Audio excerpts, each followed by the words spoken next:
কথা না। তাহলে আমরা দেখতে হবে যে নবী সাল্লাল্লাহু আলাইহি সাল্লামের যুগে মানুষ মারা গেলে তিনি কি করতেন। তিনিও কি সবাইরে ডাইকা নিয়ে এসে একসাথ করে দোয়ার অনুষ্ঠান করাইতেন? এরকম কোন বর্ণনা পাওয়া যায়? উত্তর হলো না।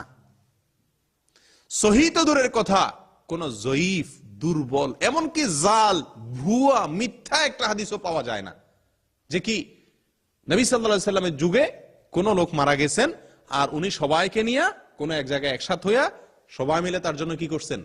দোয়া করছেন। তার মানে কি তারা দোয়া করেন নাই? তার মানে কি তারা দোয়া করেন না মুর্দার জন্য? বহু হাদিস থেকে প্রমাণ হয়। ব্যক্তিগত দোয়া, ওই যে করছেন, করার নাই। দোয়া করছেন, চাইছেন, কিন্তু কি করেন নাই? কেউ দোয়া করার নাই। করানো হলো পয়সা দিয়া। পয়সা করানোর জন্য বাজেট লাগে, চাইতে বাজেট লাগে না, করতেও বাজেট লাগে না। কথা ঠিক না ঠিক? দোয়া করতে পয়সা খরচ হয়, চাইতে চাইতে কোনো খরচ হয়? আপনি আমার কাছে, আমি আপনার কাছে চাইলাম, কোনো পয়সা দেওয়া লাগে? মিষ্টি খাওয়ান লাগে? কিছু লাগে? জিলাপি দেওয়া লাগে? কিছু লাগে না। কিন্তু দোয়া করাইতে কি লাগে? বাজেট লাগে। বাজেট ছাড়া কোনো দোয়া করানি হয়? আমার মার জন্য দোয়া করাবো, বাবার জন্য দোয়া করাবো, সেখানে আপনি মিষ্টি দেন, জিলাপি দেন, 1 কেজি দেন, আধা কেজি দেন, 10 টাকা বাজেট। বাজেট ছাড়া কোনো দোয়া করানি হয়? তাহলে পয়সা দিয়া করানো হয়। আর নবী সাল্লাল্লাহু আলাইহি ওয়াসাল্লামের যুগে 1 নম্বর কথা হলো এই ইবাদতের জন্য পয়সা দিয়া ইবাদত করানোর কোন সিস্টেম ইসলামে নাই। দ্বিতীয়ত কথা হলো নবী সাল্লাল্লাহু আলাইহি ওয়াসাল্লামের যুগে উনি কখনো কোনো মানুষের জন্য, উনি বা ওনার কোন সাহাবী দোয়া করানো, অর্থাৎ পয়সা খরচ করে বা একত্রিত হয়ে সবাই মিলে বসে একসাথে মুর্দার জন্য দোয়া করা, এটা নবী সাল্লাল্লাহু আলাইহি ওয়াসাল্লাম থেকে কিনা সাবিত বা প্রমাণিত নয়। কথা পরিষ্কার? অথচ আমরা দোয়া মুর্দার জন্য করা বলতে হচ্ছে একটা কাজ মেইন, যেটা মুর্দার জন্য আমি করতে পারি, সেই কাজটাও করি বেঠিক পদ্ধতিতে করাই। আল্লাহ আমাদেরকে বোঝার তৌফিক দান করেন। প্রিয় দিনী ভাইরা, তাহলে দোয়া আমরা মুর্দার জন্য করব এবং বড় জোর চাইব, কিন্তু দোয়া করাবো না। মনে থাকবে তো ইনশাআল্লাহ? আমাদের দেশে কয়জন মানুষ এমন আছেন যে তার মরার পরে দোয়া করানো হয় না? ইল্লা মাশাআল্লাহ, খুব কম না? খুবই কম, খুবই কম। এবং এটা এরকম এক সিস্টেমে পরিণত হয়েছে, আপনি যদি নাও চান অনেক সময় বাধ্য হয়েও মানুষ করায়। না করাইলে সমাজ তাকে নানান কথা বলে। কিন্তু যে ইমানদার, যে আমলদার, যে কোরআন সুন্নাহ বুঝে, তার উচিত সমাজ কি বলল সেদিকে লক্ষ্য না করা। প্রিয় দিনী ভাইরা, আমি অদৃশ্য জগৎ সম্পর্কে কোনো ধারণা রাখি না। অদৃশ্য জগতে আমার লোকটি চলে গেছেন, আমার আপনজন প্রিয়জনটি চলে গেছেন, সেই জগতে কি করলে তার উপকার হবে সেটা সেই জগতের মালিক যেভাবে জানাইছেন সেভাবে করব। তিনি দোয়া করতে বলেছেন, আমি দোয়া করব। দোয়া চাওয়ার নজির আছে, দোয়া চাইবো। দোয়া করানোর কোনো নজির নাই, অতএব দোয়া করাবো না। মনে থাকবে তো ইনশাআল্লাহ? আমরা অনেকেই একটা কথা বলি ভাই, যে আমরা গুনাহগার মানুষ, আমাদের দোয়া কি কবুল হবে? তাহলে দোয়া চান। আপনার যদি মনে হয় যে আপনার দোয়া কবুল হবে না, তাহলে দোয়া চান। এটা একটা বিষয়। আরেকটা বিষয় হলো, আপনার দোয়া কবুল হবে না, আপনি এটা কেন বলছে? আপনি যত খারাপ হন, আপনি কি ইবলিসের চাইতে খারাপ হয়ে গেছেন? আমার কথা বুঝতে পারছেন? মানুষ যত খারাপ হোক, ইবলিসের চাইতে কি খারাপ হওয়া সম্ভব? তাহলে সেই ইবলিসে আল্লাহর কাছে কি করছে? দোয়া করছে। আর আল্লাহ সে দোয়া কবুলও করছেন। আল্লাহর কাছে দোয়া করেন নাই ইবলিস?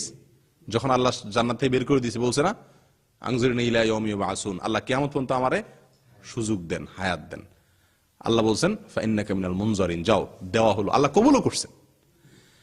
তাও কোন সময়? আল্লাহর রাগের সময়। আল্লাহর কথা ডাইরেক্ট অমান্য করছে, জান্নাতে বের করে দিয়েছে, ওই সময় পর্যন্ত শয়তান দোয়া করছে, আর শয়তানের দোয়া কবুল হয়ে গেছে। আপনি তো শয়তান না রে ভাই, মানুষ আল্লাহর রহমতে, তা আপনার দোয়া কেন কবুল হবে না? এটা একটা ভুল ধারণা আমাদের দেশের মানুষের। এক। দ্বিতীয়ত হলো যে আপনি নেককারদের কাছে দোয়া চান, সমস্যা নাই, কিন্তু দোয়া করাবেন না। মুর্দাকে কেন্দ্র করে কোন ধরনের অনুষ্ঠান, বৈঠক করে দোয়া করা একত্রিত ভাবে, একটা দোয়া আছে মুর্দাকে কেন্দ্র করে সবাই মিলে দোয়া করার, সবাই মিলে একসাথে হয়ে মুর্দার জন্য দোয়া করার একটা অনুষ্ঠান শরীয়ত কর্তৃক অনুমোদন আছে। কোনটা? জানাজা। আপনি মুর্দার লাশকে বিদায় দিচ্ছেন যখন, তখন তো সমাজের মানুষকে নিয়ে জানাজা মানে কি?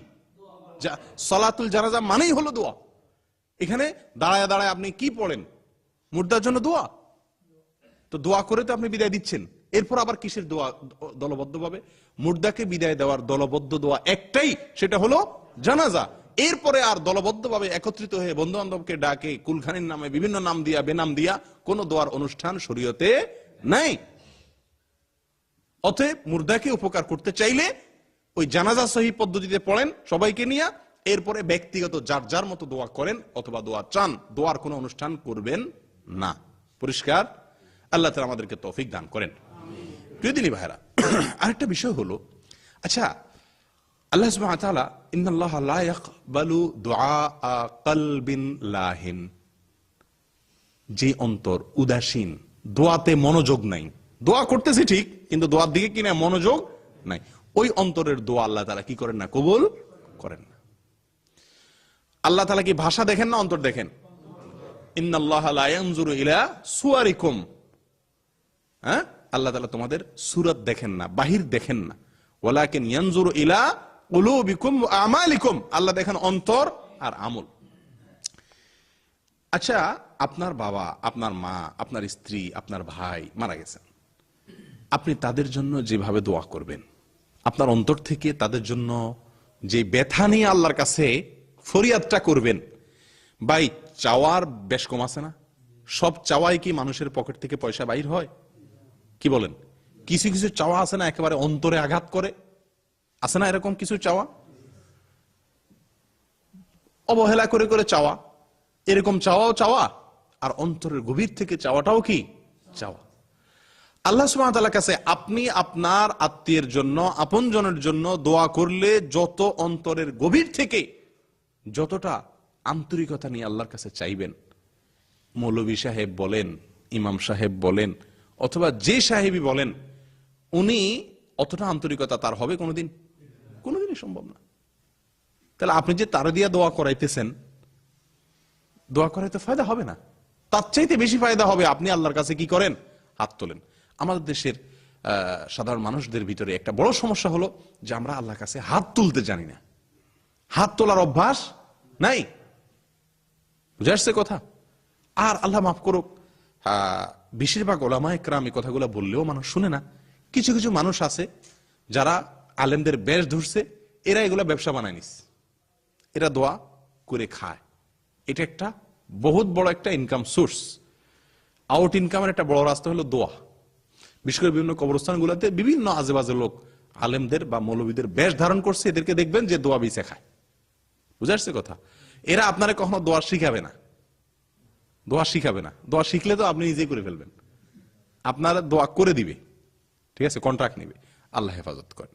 প্রিয়দিনী ভাইরা, তাহলে মুর্দার জন্য আপনার নিজের যে আন্তরিকতা থাকবে, অন্য কারোর সে আন্তরিকতা থাকবে না, আপনাকেই হাত তুলতে হবে। এখন কথা হলো, আমি তো চাইতে যাই না, মৌলভী সাহেব তো মাশাআল্লাহ যে সুর দিয়া, উর্দু ফার্সি কবিতা দিয়া, আরবি কবিতা দিয়া, ছন্দে মিল দিয়া, টান দিয়া, সুর দিয়া চায়, আমি তো ব্যাপার না, মাবুদ কই টান দেয়, আরো কি কতগুলা কত সুন্দর করে কয়, আমি তো সাজায় বলতে পারি না। এরকম একটা মনের ভিতরে আমাদের ইয়ে থাকে কিনা, এটার জন্য আগেই বলে দিছি, আল্লাহ তাআলা কি দেখেন না? বাহির দেখেন না।